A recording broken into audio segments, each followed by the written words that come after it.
Alors, bonjour Étienne, ça va bien? Bonjour, ça va très bien, merci. Alors, Étienne, aujourd'hui, on est dans. Ce matin, plutôt, on devrait dire, on est dans un lieu bien particulier que vous avez développé, la F2R. Explique-nous un petit peu où on est. Ben ici, on est au parc de la forêt ancienne du Mont-Wright. Écoute, là, c'est vraiment un parc magnifique. Donc, nous, l'Association forestière des Deux-Rives, on est mandaté par la municipalité de Stoneham-Tewksbury pour s'occuper de ce parc-là. Donc, c'est un parc de conservation et de mise en valeur d'une forêt ancienne qui a été créée par la municipalité.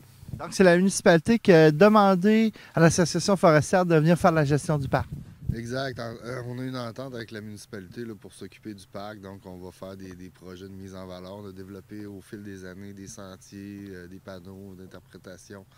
On va faire des activités, on va faire des corvées de nettoyage, par exemple. On organise, comme aujourd'hui, on a une visite organisée là, sur les plantes printanières. Donc, on fait toutes sortes de petites activités comme ça. L'an dernier, on a tenu une fête familiale ici. Donc, on réalise toutes sortes de projets avec ce magnifique parc, effectivement. Qu'est-ce qui est la particularité, excusez-moi, de ce site-là? On parle de forêt ancienne, la hauteur, la proximité. Il y a déjà beaucoup de monde ce matin et je pense que c'est très populaire, effectivement. Exact, c'est un parc très populaire parce que c'est vraiment une vraie forêt ancienne. Donc, on a des arbres de près de 300 ans sur place, très impressionnant. Puis, c'est à 2 pas de la ville, là. On est à quelques minutes de Québec. Donc, un site exceptionnel comme ça, à quelques minutes de Québec, facilement accessible. Donc, c'est vraiment un parc là, que les gens se sont appropriés au fil des années. Vous le voyez, on est tôt le matin, il y a déjà beaucoup de gens très populaires. Donc, c'est vraiment une vraie forêt ancienne là, qui a été déterminée. Il y a plusieurs peuplements, qu'on dit des écosystèmes forestiers exceptionnels sur place. Donc, c'est rare que les gens ont la chance de pouvoir visiter ce genre de site-là. Donc, c'est très agréable. J'imagine que vous avez des panneaux d'interprétation aussi dans le site. Exact. Donc, on a installé différents panneaux d'interprétation au fil des sentiers. Il y a plusieurs belvédères également, là, dont celui du sommet qui est vraiment avec une vue imprenable sur la ville de Stoneham et toute la région. Excusez-moi. Donc, c'est ça, ça vaut vraiment la peine de venir visiter ce parc-là. C'est sûr que c'est quand même assez haut en altitude aussi. Mais il y a quand même des sentiers qui sont un peu plus longs, qui sont quand même faciles d'accès. On peut se rendre au sommet. Là, monsieur, madame, tout le monde peut se rendre au sommet assez facilement. Il faut quand même prendre le temps de...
C'est quoi la hauteur? C'est plus de 400 mètres. Oui, c'est ça, c'est près de 500 mètres, là, 400, je me souviens plus exactement. Oui, quelques mètres. Donc, c'est ça, on a une belle vue, c'est vraiment exceptionnel. Là. Quand vous faites des activités comme ça, ici au Mont-Wright, dans le fond, c'est un appel qui est lancé à tous. Les gens peuvent y aller, c'est gratuit. Comment ça fonctionne? Ben nous, on organise différentes activités. Il y en a qui sont gratuites, il y en a qui sont payantes, mais c'est souvent pas très, très dispendieux. Donc oui, on fait des appels là, sur notre site Internet, on envoie des courriels à notre liste d'envoi. Donc les gens peuvent s'inscrire, puis on offre toutes sortes d'activités comme ça, qui sont souvent gratuites, là, comme aujourd'hui. Donc ça vaut la peine de regarder ce que l'association fait, parce que oui, on a des projets ici au Mont-Wright, mais on a toutes sortes de projets aussi, là. Par exemple, il y a des distributions d'arbres qui s'en viennent. On s'est déjà rencontrés à ce sujet-là. Donc, le printemps aussi, c'est le mois de mai, en fait, c'est le mois de l'arbre et des forêts. Donc, beaucoup d'activités à l'association forestière en lien avec le mois de mai. Donc, les distributions d'arbres. On a des corvées d'entretien des sentiers qui s'en viennent également au Mont-Wright. Donc, ça fait partie de nos activités. Mais tu nous en parles justement des corvées. Est-ce qu'il y a beaucoup de monde qui viennent? Est-ce que vous faites une certaine partie du site? Comment vous faites ça? Bien, d'habitude, ça dépend des années, mais on a toujours une douzaine de personnes qui nous donnent un coup de main. Donc, on va s'occuper des sentiers. On va nettoyer un peu certains endroits où les feuilles mortes se sont accumulées, où les drains sont bouchés. On va regarder, on va situer où il y a des arbres qui sont tombés ou qui risquent de tomber, qui peuvent être dangereux pour les utilisateurs du site. Donc, c'est ça, c'est une forêt ancienne, ça demande quand même un entretien parce que, bon, il y a des vieux arbres qui peuvent tomber, endommager les sentiers, tout ça. Il y a du ruissellement aussi là, à la fonte des neiges qui peuvent causer certains dégâts. Donc, on essaie de corriger tout ça là, pour maintenir le sentier le plus praticable possible. Est-ce que c'est le seul site que vous avez, l'Association forestière, à vous occuper? Officiellement, oui, on s'occupe de d'autres sites. Mais les autres sites vont se faire plus de façon ponctuelle en fonction, vous savez qu'on est un petit organisme, en fonction des financements qu'on a. Donc, c'est une des particularités ici, le site du Mont-Royal, c'est qu'on a une entente avec la municipalité qui nous permet justement de tenir ces activités-là. Donc, c'est un projet qui est récurrent grâce à la municipalité de Stoneham-Tewkesbury, ce qui nous permet de maintenir nos activités de façon, comme je dirais, plus annuellement, là, alors que d'autres projets vont être plus ponctuels. Oui, on a eu un projet dans les dernières années à l'île d'Orléans, on en a eu à Lotbinière également. On va faire différentes plantations comme ça, mais le site du Mont-Royal, c'est un des projets forts là, au volet conservation de l'Association forestière. Parce que nous, à l'Association forestière, on a un bon volet conservation des forêts. Ouais. Donc, on essaie de conserver des écosystèmes forestiers. Puis le Mont-Royal, c'est un peu le projet fort là, de l'association pour le volet conservation. Parce qu'on sait, la conservation, c'est populaire, les gens aiment ça, puis on travaille fort là-dessus, mais c'est quand même difficile à financer. C'est-à-dire que ça prend quand même des sous là, pour créer un parc comme ça, créer des sentiers comme ça, les entretenir. Donc, il faut toujours aller chercher des montants. Ça, c'est pas toujours facile, mais dans le cas du Mont-Royal, on a une belle participation avec la municipalité qui nous donne vraiment un bon coup de main de ce côté-là.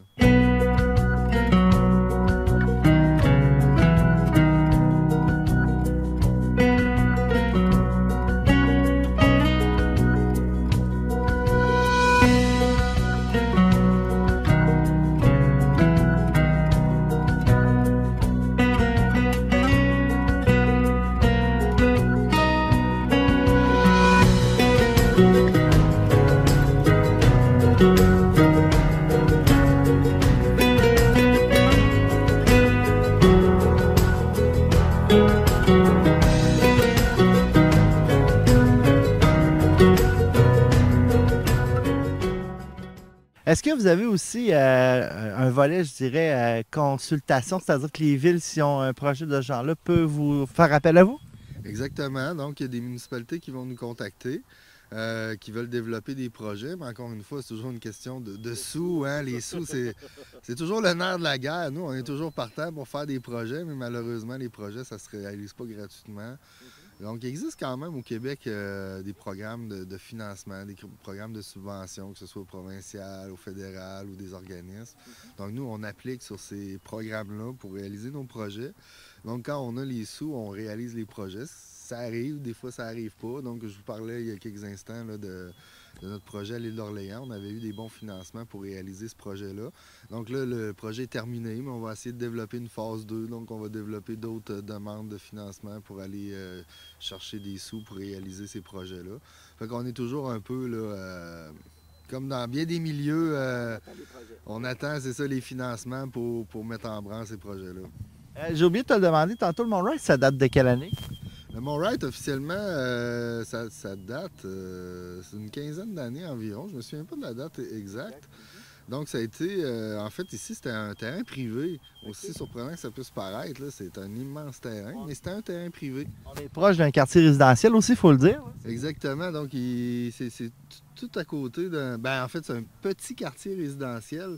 Il y a même quelques maisons qui ont été expropriées pour créer le parc. Donc, ici, on se trouve sur un terrain où il y avait une maison avant.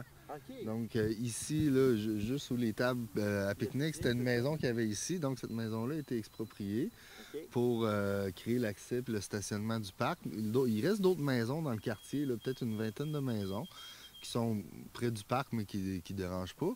Mais c'est ça, ici, c'était vraiment un terrain privé qui appartenait aux frères Wright, en fait, qui avaient hérité de leur père, qui, lui, s'était fait donner ce terrain-là pour ses bons et loyaux services donnés comme militaire. Donc, c'était un militaire qui avait eu cette terre-là suite à sa carrière, qui a légué ça à ses fils, les deux frères Wright. qui malheureusement n'ont pas eu de descendants et qui ont légué ce magnifique terrain à la municipalité, en autant qu'ils créent un parc de conservation accessible au public. Donc c'est ce que la municipalité a fait. Ils nous ont mandatés pour les aider là-dedans. Et c'est ce qui fait qu'aujourd'hui, on a un écosystème forestier exceptionnel parce que peut-être que si l'histoire a été écrite différemment, c'est-à-dire que si ça aurait été un terrain peut-être public ou d'un autre propriétaire, il aurait peut-être décidé de faire des coupes forestières ou faire d'autres aménagements et il n'y aurait peut-être plus de forêt ancienne ici. Donc l'histoire a fait qu'aujourd'hui, on retrouve une forêt ancienne sur le site. Et c'est selon moi un joyau, un beau joyau, exact. Justement, tu me fais penser à une autre question que j'avais oubliée en cours de route.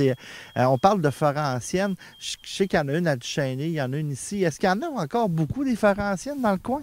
Ben écoutez, oui, on peut en retrouver là, sur le site du ministère. Les forêts anciennes vont être décrites. Parfois, on tient un peu caché les sites exacts, justement, pour éviter que ces forêts-là soient perturbées.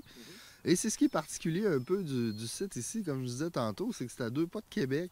Donc c'est facilement accessible, ça a été aménagé et tout ça. La plupart des forêts anciennes ne sont pas nécessairement accessibles, ne sont pas nécessairement aménagées. Oui, il y en a un peu partout sur le territoire, mais aussi près de la ville, il n'y a pas. C'est le seul écosystème forestier exceptionnel qu'on peut retrouver aussi près de la ville de Québec, mais en fait de la région.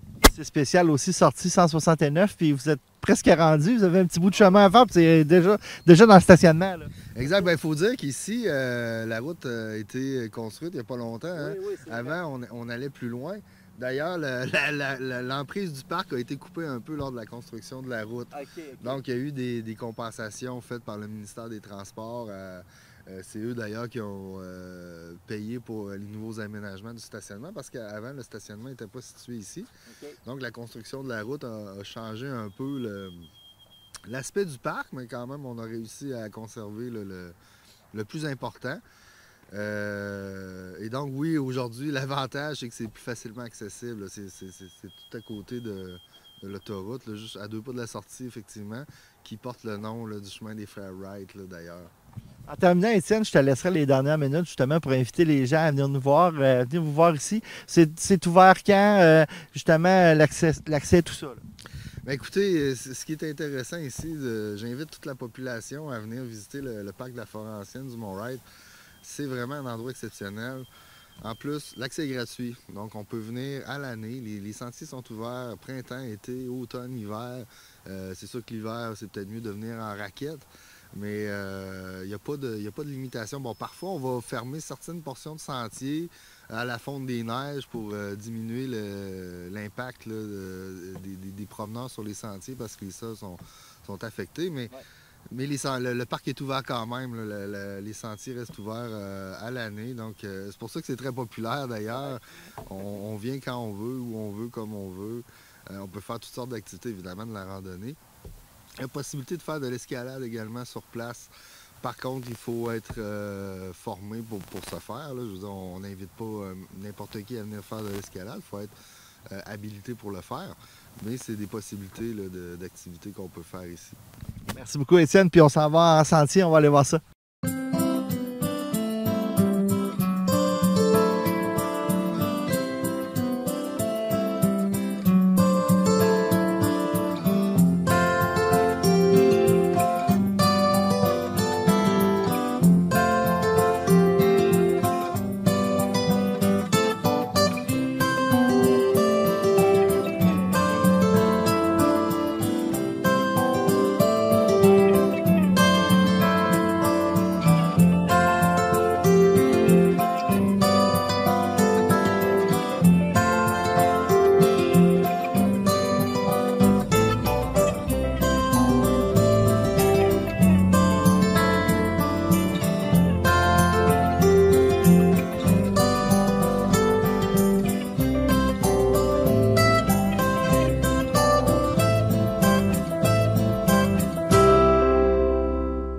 Avec Sarah Janvier aujourd'hui qui travaille aussi à l'Association forestière, qui est technicienne en bioécologie. Oui.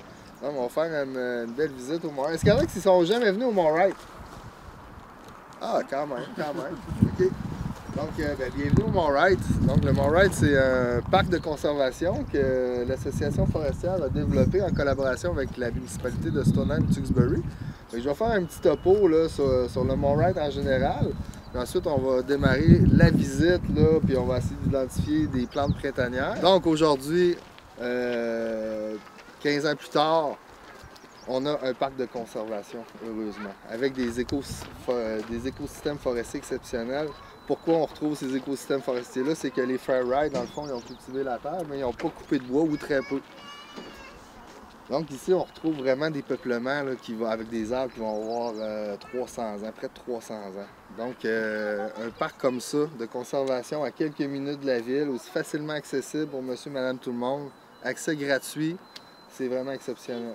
Donc nous, on est mandaté, l'association forestière, pour faire différents projets. On va faire de l'entretien des sentiers, par exemple. On a une corvée de nettoyage qui s'en vient. Si jamais ça vous intéresse de venir nous aider à participer à cette corvée-là, vous êtes les bienvenus. On va organiser différents événements. On a fait la fête des couleurs à l'automne dernier, où on avait plein de gens ici, avec différents kiosques, différentes activités. La fête des couleurs, vous étiez là? Non? C'était pour les 15 ans du Mont-Wright, parce qu'on a fêté les 15 ans du Mont-Wright l'année dernière. Donc, puis on fait des visites aussi. Donc, c'est ce qu'on va faire aujourd'hui, une belle visite de cette forêt ancienne-là. Puis on va essayer d'identifier les plantes printanières. Pourquoi on retrouve des plantes printanières? Est-ce qu'il y a quelqu'un qui a une idée? Pourquoi il y a beaucoup de plantes printanières dans un écosystème forestier exceptionnel comme ici? Il y a le soleil avant qu'il y ait les feuilles et les arbres. Exactement. Et les petites plantes peuvent pousser. Après, ils n'ont plus assez de soleil. Exactement. Donc, quand on a une forêt ancienne, quand les feuillus, une autre particularité du Mont-Wright, c'est qu'on voit très bien les peuplements. Hein? Vous voyez, dans le bas de la pente, c'est le peuplement de feuillus, donc l'érablière à bouleau jaune, exact, et à hêtre. Puis en haut, là, on a la paissière, donc beaucoup plus d'épinette rouge. Donc on voit, c'est quasiment tranché au couteau. Hein? C'est ce qui fait qu'on va retrouver beaucoup de plantes printanières au sud du parc, au sud-ouest. Alors que dans un peuplement de conifères, bien là, les feuilles sont là à l'année, hein, les aiguilles sont présentes, donc il y a peu de lumière qui va pénétrer au sol. Donc quand on a un peuplement de feuillus comme ça au printemps, les feuilles ne sont pas encore sorties, comme vous disiez, donc il y a beaucoup de lumière accessible pour les plantes. Donc ça va permettre aux plantes printanières de se développer. C'est pour ça qu'on retrouve beaucoup de plantes printanières dans les vieux peuplements. Parce qu'il n'y a pas beaucoup de plantes en sous-étage qui vont faire de l'ombre parce que justement, il manque de lumière le reste de l'année. Quand les feuilles vont sortir, les feuilles commencent à sortir. Donc d'ici une semaine ou deux, quand on se promène dans une forêt ancienne, beaucoup d'ombre au sol, pas de lumière, pas d'énergie pour les plantes. C'est ce qui fait qu'ils vont dépérir rapidement également. Donc au printemps comme ça, c'est vraiment une belle période pour aller visiter les sentiers, pour observer ces plantes printanières-là qui sont relativement éphémères. Là. Ils vont durer quelques semaines. Il y en a qui ne sont pas encore sortis, qui vont sortir. Il y en a qui sont sortis, qui commencent déjà à dépérir. Fait que le timing est vraiment comme la saison est tardive difficile. aussi, ça va peut-être être un peu retardé. Donc, il va y avoir certaines plantes qui ne seront pas encore sorties. Donc, on va avoir la chance de voir celles qui sont plus précoces. Exact. Parce qu'il y a quand même eu beaucoup de neige aussi au sol. Donc, ça aussi, ça va ralentir un peu la croissance des plantes printanières.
Parce que ici, en fait, là, la maison des frères Wright est un petit peu plus loin par là-bas.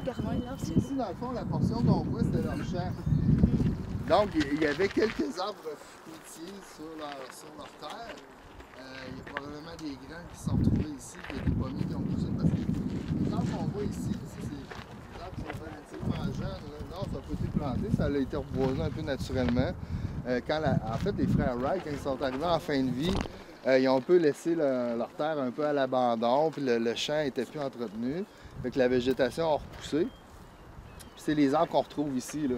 La forêt ancienne, dans le fond, elle va débuter de l'autre côté de la ligne hydroélectrique, puis même un peu plus haut, là, parce que bon, l'hydro, il coupe les arbres, évidemment, là, autour de la ligne électrique. Fait qu'ici, c'est pas la forêt ancienne, pas du tout. Là. Ici, c'est vraiment la régénération naturelle qui a eu lieu après que les frères Wright aient arrêté d'entretenir leur terre. Qu'on pourrait identifier, c'est est-ce que ça dit quelque chose à quelqu'un, cette plante-là, pour les gens qui viennent d'arriver? Oui, oui. C'est en fait la ronce du mont Ida. C'est plus connu sous le nom de framboisier, comme tout le monde connaît. Cette plante-là, en fait, elle va produire des petites drupes qu'on appelle des framboises. Comme... Oui.